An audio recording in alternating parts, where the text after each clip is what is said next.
ಕೇಂದ್ರ ಸರ್ಕಾರದಿಂದ ಬಜೆಟ್ ಮಂಡನೆಗೆ ಇನ್ನೇನು ಕ್ಷಣಗಣನೆ ಶುರುವಾಗಿದ್ದು, ಈ ಬಾರಿ ಮಂಡಿಸುತ್ತಿರುವ ಬಜೆಟ್ನಲ್ಲಿ ಯಾರಿಗೆಲ್ಲ ಏನೆಲ್ಲ ಸಿಗಲಿದೆ, ಬಜೆಟ್ನಲ್ಲಿ ಏನಿರುತ್ತೆ, ಬಜೆಟ್ನಲ್ಲಿ ಏನಿರೋದಿಲ್ಲ, ಜನಸಾಮಾನ್ಯರಿಗೆ, 60 ವರ್ಷದ ಹಿರಿಯ ನಾಗರಿಕರಿಗೆ, ರಾಷ್ಟ್ರದ ಬೆನ್ನೆಲುಬು ರೈತರಿಗೆ, ವಿಧವೆ ಮಹಿಳೆಯರಿಗೆ, ಪರಿಶಿಷ್ಟ ಜಾತಿ ಪಂಗಡದವರಿಗೆ ಹಾಗೂ ಮಹಿಳೆಯರಿಗೆ, ಸರ್ಕಾರಿ ನೌಕರರಿಗೆ ಹಾಗೂ ತೆರಿಗೆ ಪಾವತಿದಾರರಿಗೆ ಮತ್ತು ಇಷ್ಟೇ ಅಲ್ಲದೆ ಚಿನ್ನ ಬೆಳ್ಳಿ ಇಷ್ಟಪಡುವಂತಹ ಮಹಿಳೆಯರಿಗೆ, ವಾಹನ ಚಾಲಕರಿಗೆ ಸೇರಿದಂತೆ ದೇಶಕ್ಕೆ ಯಾವೆಲ್ಲ ಕೊಡುಗೆ ನೀಡಲಾಗುತ್ತಿದೆ ಎನ್ನುವ ಬಗ್ಗೆ ಕಂಪ್ಲೀಟ್ ಆಗಿ ತಿಳಿದುಕೊಳ್ಳೋಣ.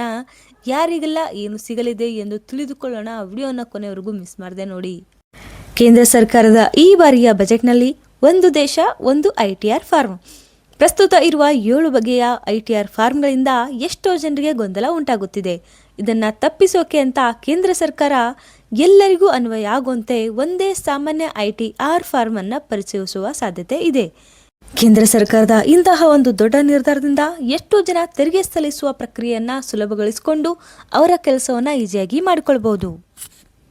ಇನ್ನು ಏಪ್ರಿಲ್ 1ರಿಂದ ಹೊಸ ಕಾಯ್ದೆ 1961ರ ಹಳೆಯ ಆದಾಯ ತೆರಿಗೆ ಕಾಯ್ದೆ ಬದಲು ಏಪ್ರಿಲ್ 1, 2026ರಿಂದ ಹೊಸ ಮತ್ತು ಸರಳವಾದ ಕಾಯ್ದೆಯನ್ನು ಜಾರಿಗೆ ತರಲು ಕೇಂದ್ರ ಸರ್ಕಾರ ಚಿಂತಿಸಿದೆ.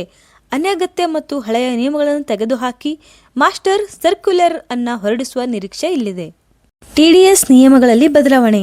ಪ್ರಸ್ತುತ ಇರುವ 16 TDS ದರಗಳನ್ನು ಕೇವಲ 2 ಅಥವಾ 3 ಸ್ಥಿತಿ ದರಗಳಿಗೆ ಇಳಿಸುವ ಪ್ರಸ್ತಾಪವಿದೆ. ಇದರಿಂದ ತೆರಿಗೆದಾರರಿಗೆ ಮತ್ತು ಕಂಪನಿಗಳಿಗೆ ಲೆಕ್ಕಾಚಾರ ಸುಲಭವಾಗಬಹುದು. ಇನ್ನೊಂದು ಕೇಂದ್ರ ಸರ್ಕಾರದ ದೊಡ್ಡ ನಿರ್ಧಾರ ಅಂತಂದ್ರೆ ಎಲೆಕ್ಟ್ರಿಕ್ ವಾಹನಗಳಿಗೆ ತೆರಿಗೆಯಲ್ಲಿ ವಿನಾಯಿತಿ. ವಾಯು ಮಾಲಿನ್ಯ ತಡೆಗಟ್ಟುವ ನಿಟ್ಟಿನಲ್ಲಿ ಎಲೆಕ್ಟ್ರಿಕ್ ವಾಹನ ಖರೀದಿಸುವವರಿಗೆ ಹೊಸ ತೆರಿಗೆ ಪದ್ಧತಿಯನ್ನು ವಿಶೇಷವಾಗಿ ವಿನಾಯಿತಿ ನೀಡುವ ಸಾಧ್ಯತೆ ಇರುತ್ತೆ. ಪರಿಸರ ಸ್ನೇಹಿ ವಾಹನಗಳನ್ನು ಪ್ರೋತ್ಸಾಹಿಸಲು ಸರ್ಕಾರ ಇಂತಹದೊಂದು ದೊಡ್ಡ ಕ್ರಮವನ್ನು ಕೈಗೊಂಡಿದೆ.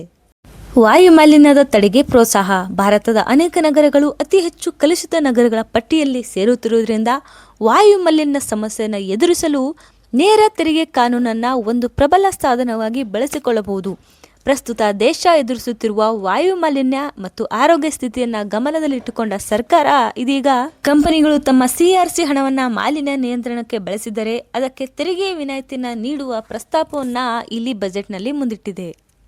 ಇಂತಹದೇ ವಿಶೇಷ ಮಾಹಿತಿಗಳೊಂದಿಗೆ ಇನ್ನೊಂದು ವಿಡಿಯೋದಲ್ಲಿ ಸಿಗೋಣ. ನಮ್ಮ ಆಲ್ ಅಪ್ಡೇಟ್ಸ್ ಕನ್ನಡ ಚಾನಲ್ದ ಸಂಪರ್ಕದಲ್ಲಿರಿ. ನಮಸ್ತೆ.